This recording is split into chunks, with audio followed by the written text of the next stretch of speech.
Good morning, everyone. Welcome to day 9 of the 30-day Body, Mind, and Spirit Challenge.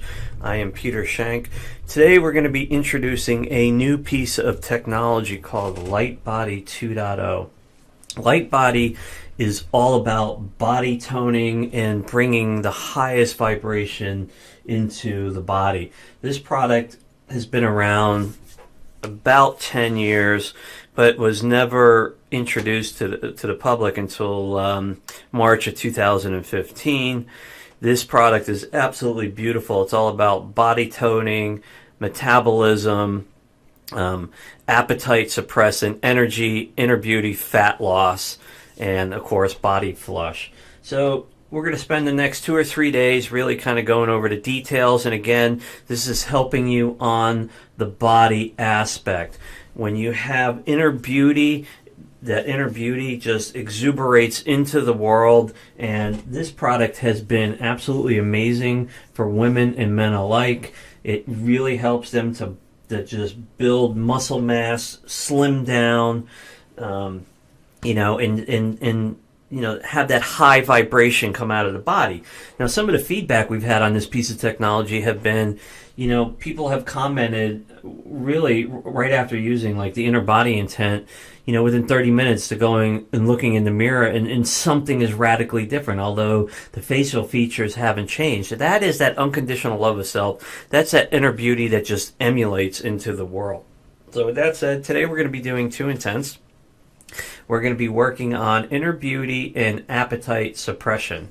Okay, so you'll notice that this is a radically different design than Aquaware was, and then I designed it to be perfectly balanced with you in how you perceive the world. So again, just like Aquaware, where you put your attention, the intention will follow. So the first thing we're going to do is water preparation. We're going to remove the memories, the energy, and the structuring of everywhere the water has ever been. So we just quickly click on that.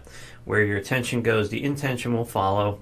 And you'll notice that the software emulates this beautiful childlike energy.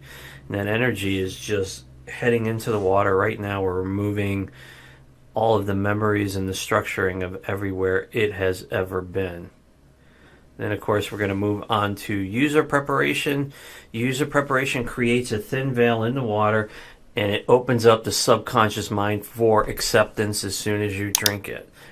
Where you put your attention, the intention will follow. Doesn't matter if that's a glass of water next to your computer, a case of water downstairs, a body of water on the other side of the planet, or a cup of coffee on Mars. LightBody, like all that have come before it, use the quantum principles where space, time, and distance absolutely do not matter. Okay, now we're going to work on inner beauty first of all. Okay, folks, like Aquaware, where you can layer up to 9 intentions into a glass of water, LightBody does not have that ability. So what you would want to do is have 2 glasses of water, one for inner beauty and then one for appetite suppressant. And you can do this, really whenever you want, as many times as you want. Just heed the caution of detox, and we've talked about that in previous videos. So on your second glass of water, we're going to use appetite suppressant. Where you put your attention, the intention will follow. These are great ways to get the body in shape along with the other professionals that we have. You'll gravitate towards a few of them, one of them, or all of them. Great knowledge in these videos, things that you have never seen before that are coming to light in your reality. Tomorrow we'll be working on a couple others. Again, LightBody is all about the body inner beauty. Thank you.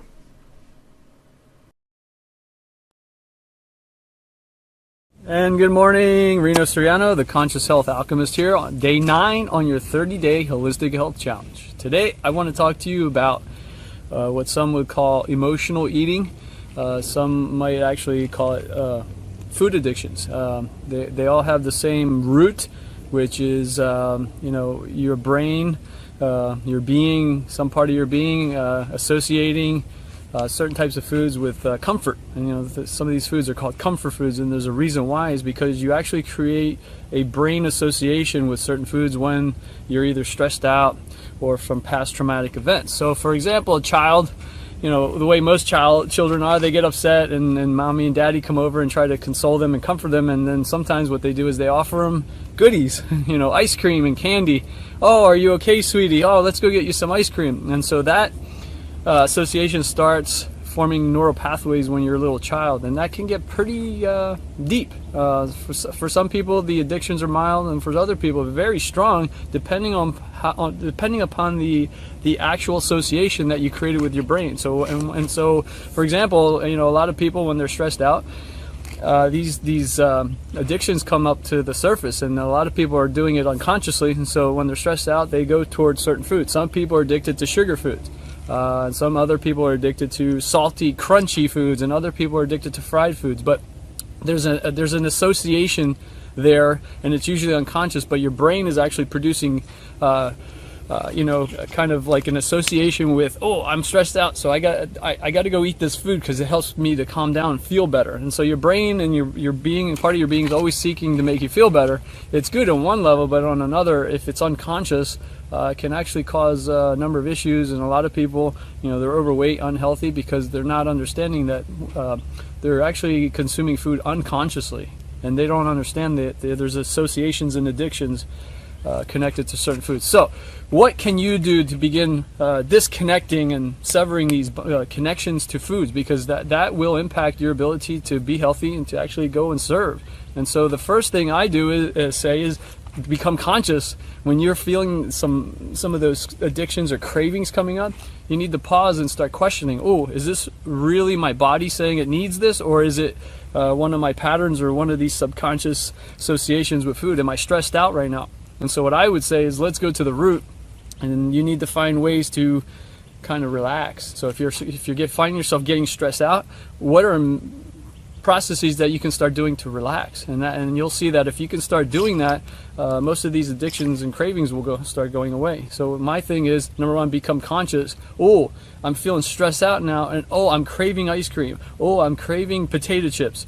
And you need to just sit with yourself. So number two, you start doing deep breathing.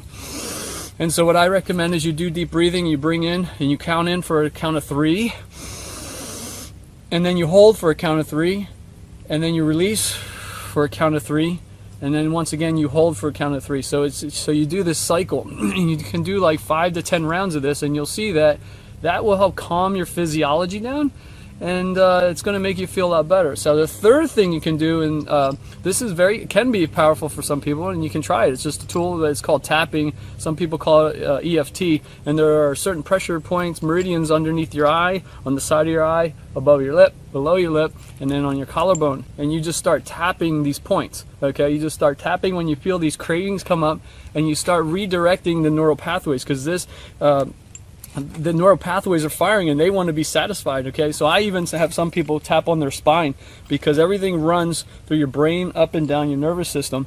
And so what I do is have people literally tap on their neck or any vertebrae they can feel, and just tap and start trying to break those neural pathways from firing, trying to cause you to go eat some grunge food. Some people call them comfort foods, but usually they're not healthy. And so you got to start taking practices, and you got to start breaking the neural pathways. So another thing you can do is just put on music and start dancing. You got to move your body. You got to do something to change the energy. So if you want to change a pattern, you got to change the energy, because if you keep doing what you've been doing, you're going to keep getting what you've been getting. So the deal is to break associations, to break neural pathways, you got to change the energy. So you do the tapping, you do the deep breathing, you do dancing. It can be just like jumping up and down, doing jumping jack, but you got to change the energy. You got to bring in new associations to your body. Okay, and then the last one I recommend is obviously have healthier choices on hand. And so if you do have a craving for sugar, go and do something that has natural sugars instead of the processed sugars. So same thing with crunchy and salty.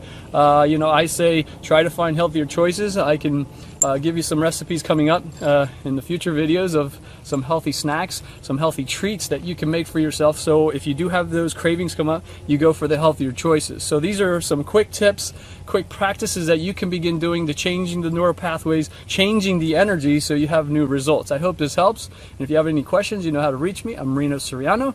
I'm the Conscious Health Alchemist. This is day 9 on your 30-day health challenge. Let's go, baby. You're doing good. I'm here to support you. And remember, healthy body, happy soul. Hey guys, Wendy Johns here and welcome back. Today I want to focus on what you are focused on. The question is, what were you focused on yesterday and the day before and the day before? Can you remember? Focus meaning your thought processes when you were not interacting with another person, when you were in the car, when you were just doing a chore on autopilot at your desk, whatever it may be. Can you pick up a pattern? Are you thinking about things that pretty much repetitive day after day? Are they positive? Are they negative? Are you thinking about a fear in the future or a regret from the past? What we focus on expands into our future reality. Thoughts have energy, words have energy. So that is the beginning process of creating your reality, is being a spectator of your thoughts and getting control and a practice of switching gears, switching lanes. When you find yourself in a negative thought pattern or loop of negativity of this person did this and I don't like that about that and I'm so sick of this and so did this, get it, we have to, no. That's only hurting yourself. It does nothing to change the outside world. The only way we change the outside world, we change the inside, our perceptions and our habits, and let it reflect back to us. That's being a conscious creator.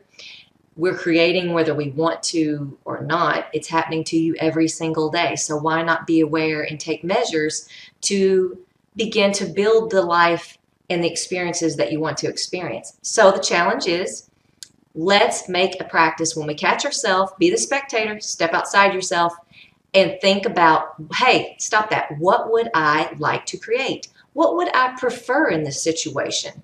Let's dwell on the solutions and the preferences, the desires, and see what magic happens there. You just might be surprised. That's your challenge. Talk to you guys later. Thanks again for joining. Bye-bye. Hi guys, and we're back. Jim Standish here, Body, Mind, Spirit Challenge. We are on day 9. And we haven't taken a field trip yet. We're still in my office. That's okay. Don't worry. We're going to take a field trip. There's just a lot of groundwork that I want to do first. Now, part of raising your vibration is having a bunch of skill sets that you can plug in, if you will, when you need them, because planet Earth has this thing called gravity. And gravity is an extremely profound and undeniable force, I guess, if you will, on planet Earth. Arguably, there have been some people that can overcome gravity. I'm not one of them. However, there's evidence that certainly can be done. The reason I used grounding and the reason I used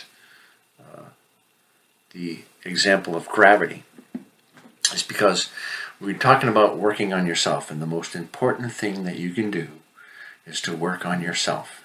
And as you work on yourself, and we go through a lot of these tools, tips, and techniques, that you're going to work on raising your vibration. And when you raise your vibration, you actually are climbing a ladder. This vibrational ladder with different octaves and a gazillion notes in between each octave. And the really cool thing is that when you raise your vibration, as you climb the ladder, when you raise your vibration, you actually allow space for somebody to come up behind you.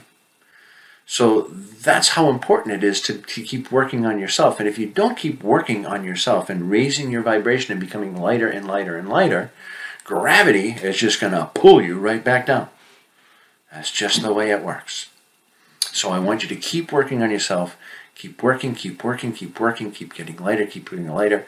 And the gravity, the weight of some of the experiences here on planet Earth will not pull you down as much as it can. Okay? And that's what I want to share with you. Tools, tips, and techniques to enhance your life. And enhancing your life is being less affected by some of the crap that goes on down here. And we're going to talk about that. We're going to talk about why the crap goes on down here, or But whatever. So, first things first. We talked about grounding. Now, grounding is something that is something that you can utilize to relax you and make you feel chill. And what is grounding? Now, I would say that for thousands and thousands of years, humans have worn either the skin of an animal or a plant substance on their feet, right? I mean, we wore animal skins for a long, long time, and in some cultures, they use reeds and plants and have made footwear out of plants. Now, the cool thing about that is that the cellular structure of an animal skin or the cellular structure of plant allows for the free flow of electrons from the planet. Most of us, if you look at your shoes right now, most of us have rubber on the bottom of our shoes. And rubber is an unbelievable insulator. In fact, we wrap all our electrical wires with it, right? Because it insulates, it contains that energy. So if you are trying to connect with the earth, why the heck would you have rubber in between your foot and the earth? It makes no sense. And yet a lot of us don't even think of it. So there's a process called grounding. And grounding involves running around in bare feet. Okay?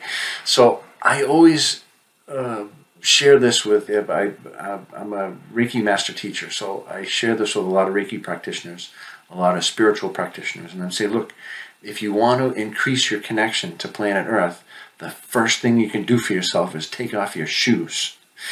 Unless you happen to be wearing leather-soled shoes. I actually happen to own a few pair of leather-soled shoes, and I have a lot of rubber-soled shoes. So this is what I want you to do. This is homework for today. So we had our breathing exercise, right? I want you to take your shoes off. Now, if you live somewhere where you need shoes to go outside, that's cool. I don't know what your temperature is where you live in, or if it's rainy out or cold or whatever the heck the situation is. You can do this inside your home. A lot of us hang out around the home in our socks and our stocking feet. I just want you to have the opportunity to feel the energy from planet Earth. And the best way to feel that energy, to ground yourself, and it's actually a thing called grounding. And grounding, you just go running around barefoot. You can go to the beach if you have a beach accessible to you. If all you have is fields and grass available to you, the best time to do any grounding is in the early morning when there's morning dew. There's something about morning dew. If you talk to alchemists and people that mess with alchemy, they use dew in their procedure to create alchemy. There's something about the dew and the morning dew. And a lot of that, again, is energy that as darkness fades and as the sun starts to rise, within those first few moments, that spike of energy is absolutely incredible. And that's why morning time is a great time to meditate. That's why the monks get up at 4 to meditate, is to catch that burst of energy when the sun is climbing over. So homework for today is a little bit of grounding, and I want you to take off your shoes. If it's comfortable for you where you live, I want you to go outside and just connect to Earth. Lay down, if you will. I mean, lay down if you can. I mean, I don't know if it's snowing where you are, and if it is, do this inside. You know what I mean? The energy from the Earth is still coming up through. What it can't go through is rubber soles, or at least it's really, really insulated. So that's the homework for today. I know this is crazy stuff, guys. It's all going somewhere. Trust me, it's all going somewhere. We're building, and the tools, tips, and techniques that we're going to have at the end of this 30 days is going to blow your mind. So just stay with me. Go out and do some grounding. And while you're grounding, practice that exercise that we gave the day before, the breathing exercise. Go out, ground, breathe, chill. We'll see you tomorrow, day 10.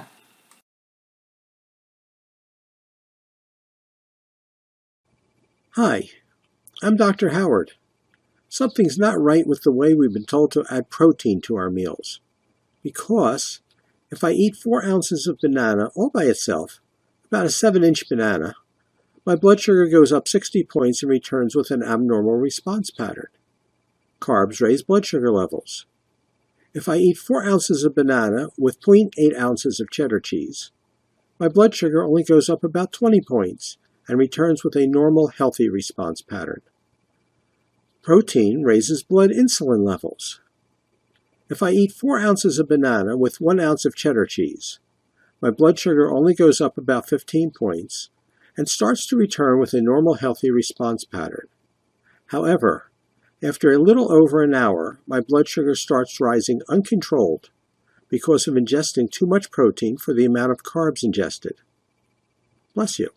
We'll talk more tomorrow.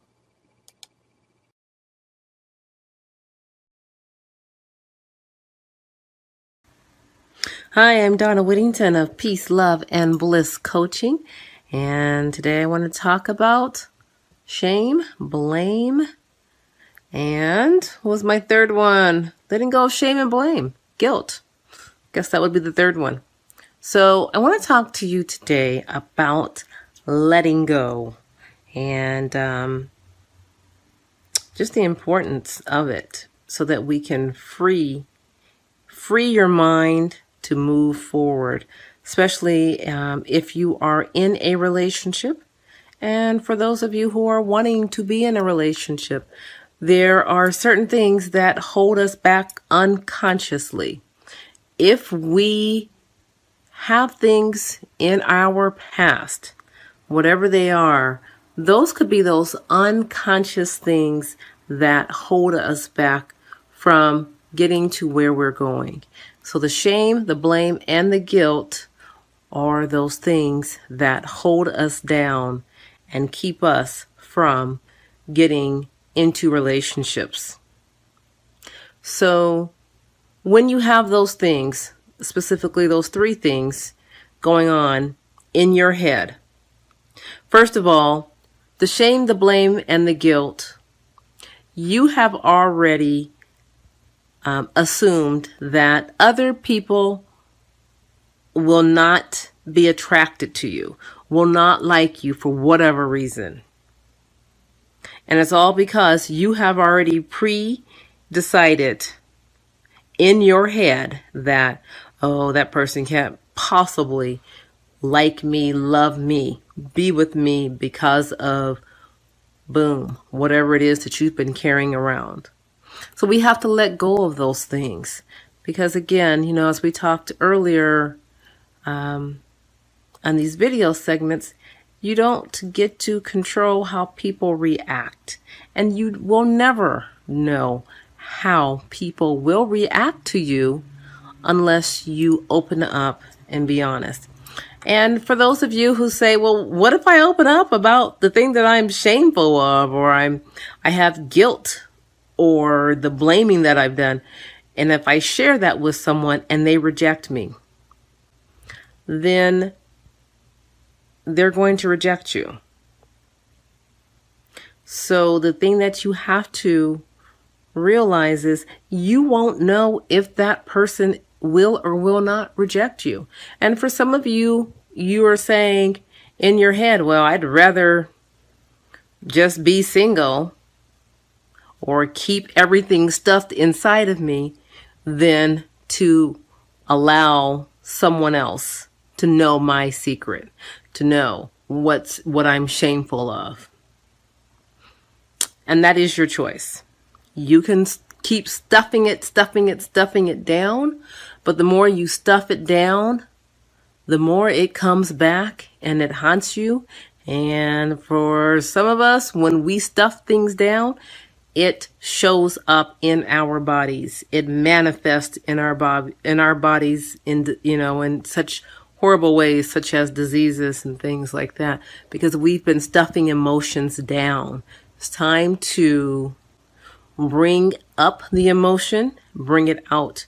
If you are with a partner and they decide that they can't be with you because of whatever it is, that you are shameful of or whatever that's in your past, that was going to happen. But you at least know that how that person is and how they would have been in the relationship.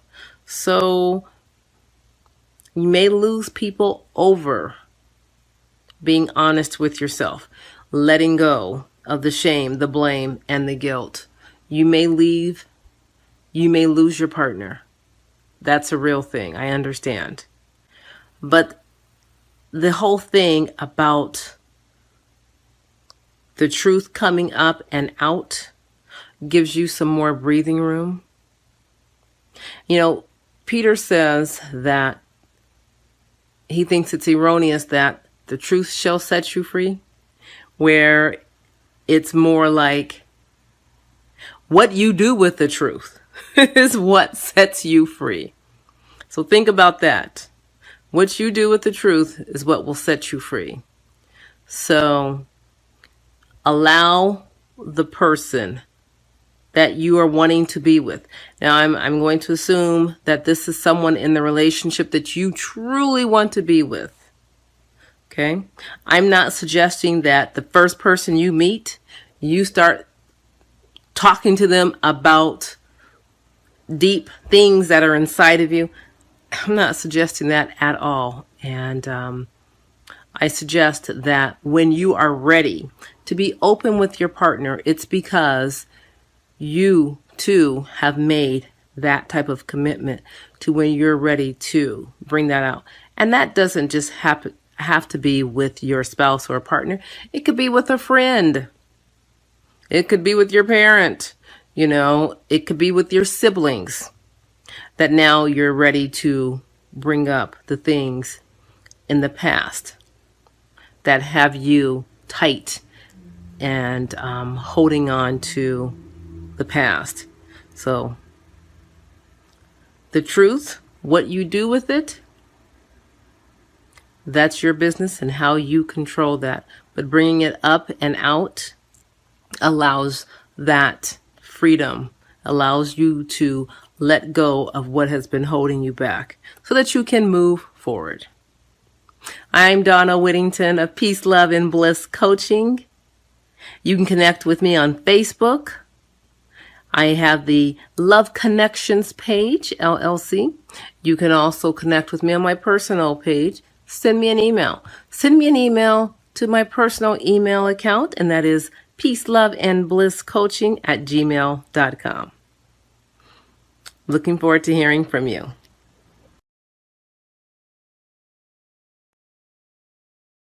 Hi, so what is going on for you? Are you enjoying the challenge?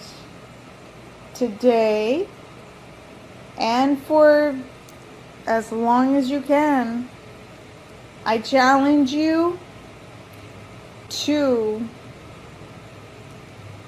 take your power, use your power, be in your power, and stay free and clear of the story. Are you living what you would like, or are you living based on what others around you expect out of you? Have you freed yourself to where you're being you? So I challenge you to stay away from the story of the drama and trauma of life. And this happens to me, and that happens to me, and the complaints. Even if you just stop complaining,